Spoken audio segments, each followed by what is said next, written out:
We also have a responsibility to our other passengers to make sure that we're doing what we can as bystanders in order to stop harassment when we see it and tell people that this is not okay. This is not who we are as Americans, and especially not who we are as San Franciscans. 新冠疫情可能正在消退，但针对亚裔的仇恨犯罪的浪潮在大家心中留下深刻而持久的伤疤。许多亚裔受害者身上的伤虽然已经是愈合，但是心中的伤疤却难以愈合。甚至许多亚裔认为自己的身份就代表着一种危险。而自疫情爆发以来，越来越多亚裔注重自己的人身安全，并且高度注意外出或者是乘坐公共交通工具时的风险。子女奉劝父母少出门，长者不敢坐公车，而大家都普遍认为报警之类都是亡羊补牢，帮不了市民或自己的忙。在今天的仇恨边缘的节目当中，我们为大家邀请到的是旧金山的交通局局长 Jeff Tumlin 来到我们节目当中，来听听交通局有哪些配套措施，让我们行得更有保障。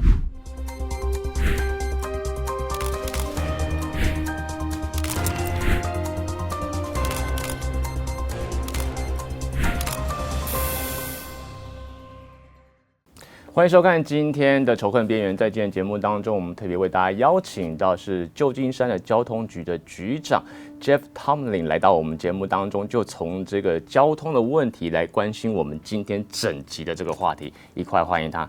Hi Jeff, how are you? I'm well. It's good to be here. Thank you for coming here to join us. Yeah, but at the beginning, could you please tell us a little bit about yourself and your experience with SFMTA? Yes, I'd be happy to. So I have lived in San Francisco for over 30 years. I live in Noe Valley with my husband, and I'm a regular rider of the 48 and the 24 and the subway. And I've been at the SFMTA since December of 2019. About 3 months before the pandemic. Yes. The SFMTA is in its worst financial crisis in our 110-year history. We have struggled trying to restore Muni service. We have about 1,200 vacancies, and we would encourage your listeners to go to sfmta.com/careers because we are especially interested in being able to hire people who speak multiple languages, and especially Cantonese. You just told me you live in San Francisco over 30 years. Can you tell us a little bit different? What's different, biggest difference between like 30 years and now the public transportation? Safety. Well, when I first moved to San Francisco, crime in San Francisco was far worse than it is today, particularly violent crime. I was a witness to 2 shootings in my neighborhood, and that's not something that I've seen in a while. And yet, something is very different now on San Francisco streets during COVID, particularly the intensity of untreated mental health and untreated substance abuse issues on the streets. The rise of fentanyl and circumstances associated with it has made street crime very different than it was 30 years ago. And some of those mental health and addiction issues do find their way onto public transportation. And that is one of the things that we have stepped up our resources in order to address. So we can see the surge of the hate crimes target like Asian community in the past 3 years. So what do you see the biggest cause behind it? Well, the biggest cause behind hate crimes is racism.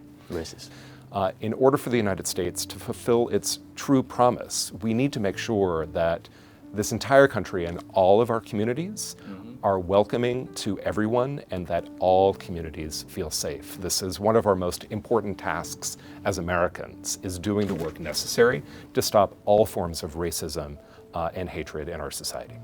So my question is right now, is safe for riding the Muni? So one thing that it's important for everyone to understand is that reported crime on Muni is at or near historic lows. The number of crimes, the crime rate that we're seeing right now is down by about 2/3 compared to where things were in 2013 or 14. Part of that is due to lower ridership, but it's also, I think, a result of a shift in the kind of crimes that are occurring. So while aggravated assault and robbery are way down, we believe that acts of harassment and hatred are up. Unfortunately, these types of crimes are often not reported. So our data says that Muni is very safe, but we hear from our riders, and we certainly witness on the trains and on the buses, that there's a significant problem that we need to solve. And a lot of that is harassment and other activities that make our riders feel unsafe. As you say, I think SFMTA is more focused on harassment. So do you have any report from the rider about this hate crime or hate incidents? If so, any numbers or data you can share with us? Yes, we don't have specific data on hate crimes. What we do have is all the data that the police department collects for us on all types of crimes and the race and gender of the person who suffered a crime either on Muni property or on board our vehicles.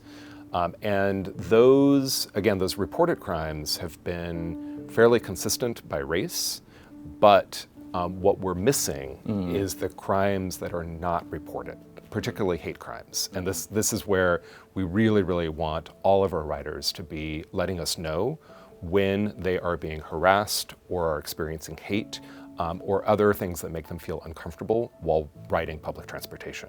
It is critically important that everyone feels safe and comfortable and welcome riding Muni. So yeah, it's kind of useful to do that and encourage people to do that. I believe SFMTA has other plans to keep people safe. Yes. Yes. So let's save this topic for the next segment, and let's take a break from here. Thank you. 至于旧金山交通局还有哪些配套措施来保障我们民众行的安全呢？稍微休息一下之后，仇恨边缘继续带你来关注。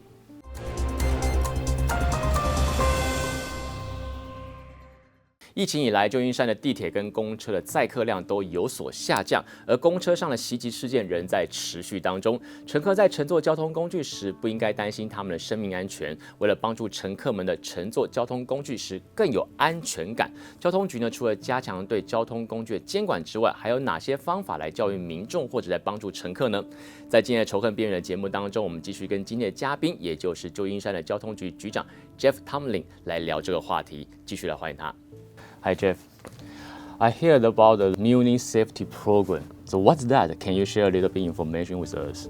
Yes, so even though reported crime is down on Muni, concerns about safety are up. And so we've created a whole initiative called MuniSafe that knits together all of our various customer and employee safety programs. And it also includes a specific emphasis on making sure that women as well as people of color, including AAPI individuals, feel safe and secure and free of hatred while riding Muni. Most of people are afraid of reporting the case. Yes. Yeah, how do we fix this kind of problem? Yeah. Yes, so what we've tried to do is to create multiple ways of reporting. So if people feel comfortable, they can report crimes or incidents directly to the San Francisco Police Department. But many people don't feel comfortable doing that. So to support that, we've created the Muni Feedback form. And if you go to sfmta.com/feedback, you can find the feedback form where you can report any kind of incident, and you can remain anonymous, or you could provide your contact information and your name, depending upon whether you're comfortable doing so. What this then allows us to do is, in addition to forwarding to the police department serious crime that is worthy of their consideration, it allows us to be able to track incidences that the police wouldn't necessarily respond to, but that we can use Muni resources in order to direct those resources where they're most needed. Very importantly, the Muni Feedback form is available in about a dozen languages, including Chinese. And in addition to the form, we've also partnered with the Department of Emergency Management to make sure that the 311 service can also report these sorts of incidences. And 311 also uses many languages, including Chinese. How about Chinese senior? Yes. With a limited language capabilities, how can you help them to feel safety? Yes. So Obviously, safety is the most important issue at our agency, and we want all of our passengers to be safe. So we're working on many initiatives, including making sure that language access is available to everyone who does not speak English, and that is particularly people who speak Cantonese, as well as Mandarin. And so for all of our forms and ways of receiving information, our website or on our phone numbers, that work is translated into Chinese and by Chinese speakers so that it actually makes sense, so that we can receive information from our passengers. And this is one of my greatest asks of your viewers, is to make sure that they report problems that they're receiving on Muni. At the feedback form is the easiest way to do it, and that is available in Chinese, and that's at sfmta.com/feedback. So besides this and besides the MuniSafe programs, does the SFMTA has other plan to keep people safe? That's right. So we have 21 transit ambassadors, and we're hiring an additional 20 ambassadors who are community members whom we train in de-escalation techniques, as well as communicating with the police department when things rise beyond a level that they are comfortable handling. And very importantly, we've developed a strong relationship with the police department under Chief Bill Scott and the district attorney's office under District Attorney Brooke Jenkins. Both the police department and the DA's office know that Muni has the best evidence for when a crime is reported. There are at least 11 cameras on every Muni bus and up to 100 in our Muni stations. We also record audio, but we only save that data when we have a reported incident. But when somebody reports a crime, we're able to download all that information, and that makes it a lot easier for the police department to designate what occurred as a crime, and then very importantly, for the district attorney to prosecute because of the abundance of evidence. We have an extraordinarily high success rate in prosecutions for reported crime on Muni. If you commit crime on Muni, there will be consequences.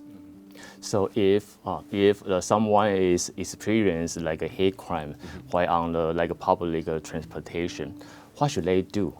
So if they feel comfortable and it's safe for them to do so, the first thing that they should do is report it to the operator. So the operator is in radio communication with our Transportation Management Center. They have direct access to the police, and the operator can oftentimes stop the incident from occurring. They are trained in de-escalation techniques. The person can also move to a different part of the bus, preferably next to the operator. They can seek assistance from other bystanders. If the crime is violent, they can call 911 immediately, and 911, of course, also takes calls in English, Chinese, and many other languages. And if it's not rising to the level of violent assault, but the person wants to make sure that somebody knows this occurs, they can call 311 or use the Muni Feedback form on their phone or at home at a computer. It's very important that we get this information, because with the information, we can direct our resources to stop the problem. I see. So how about the witness part? What do you advise this situation for them? Yes, so if you witness harassment on Muni, again, the same protocols apply. If you feel safe, report it to the operator. If you feel safe, and particularly if you have been trained in de-escalation techniques, you can start using some of those techniques. It's of course very important to reach out to whoever is the victim of this harassment to make sure that they know that you have seen this incident and that you are there and ready to do what you can do to protect them. But of course, in all circumstances, the most important thing is to make sure that you are safe yourself. We would encourage also all of your listeners to take de-escalation and other anti-hate campaign trainings so that you can be confident in what to do in order to prevent hatred anywhere that you see it, while also remaining safe yourself. I believe our audience and viewers got a lot of information from this conversation. Yeah, so let's take a break from here first. Okay. 是的，这个交通局呢，除了自己的一些方案来保障民众行的安全之外，还和哪些单位合作来更确保我们民众行的安全呢？稍后的节目当中继续带您关注。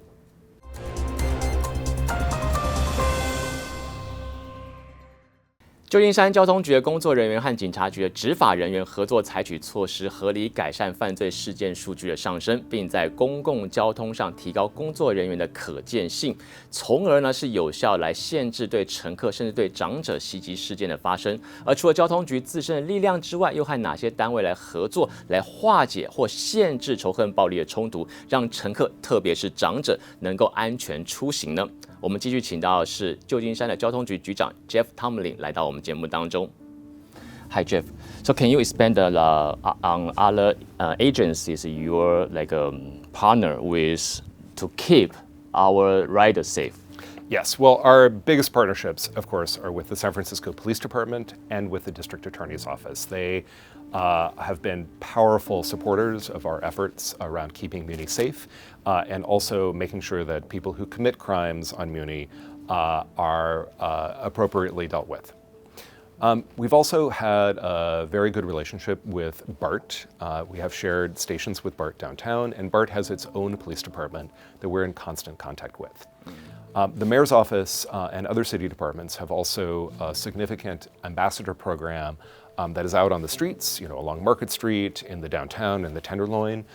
They also come down into our stations in order to address some of the social issues that do come down into our stations and on Muni. We also, of course, have very, very strong partnerships with the homeless services organizations, as well as the addiction treatment organizations. When folks who are experiencing homeless seek shelter in our stations and on Muni vehicles, we direct them into social services so that they can be properly treated. We're really grateful for the very strong partnership throughout city government under the leadership of Mayor London Breed that is trying to address some of the root causes of crime, sexual harassment, and racist hatred in San Francisco, including incidences that do happen on Muni. So let's talk about future. Yes. So how do you think we can do better for our society or for our public transportation? Well, ultimately, this is a huge question for all American society, and particularly here in San Francisco. San Francisco has always been a city of immigrants. It's always been a Chinese city. And so it's so important for us as San Franciscans to set a model for the rest of the United States of America that this is a place that welcomes everyone and truly welcomes everyone, and that we do the work necessary to make everyone feel safe and comfortable in public spaces. It's also important to remember that public transit is one of the last great places where we all come together. Everyone rides Muni. And so as Muni riders, we also have a responsibility to our other passengers to make sure that we're doing what we can as bystanders in order to stop harassment when we see it and tell people that this is not okay. This is not who we are as Americans, and especially not who we are as San Franciscans. So what do you see in the future of a Stop the Hate movement? Well, I think the Stop the Hate movement is so important as we all recognize that hatred exists in our society and that we all have a responsibility to stop it.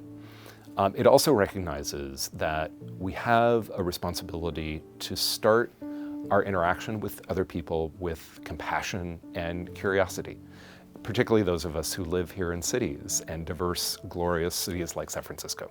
Mm-hmm. One more extra question, a kind of personal questions.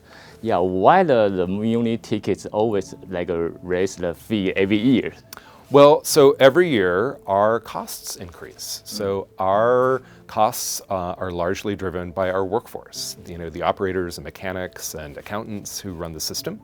And it's very expensive to live in San Francisco. So we need to pay our workforce a living wage, which means that our costs as an agency increase with the cost of living each year.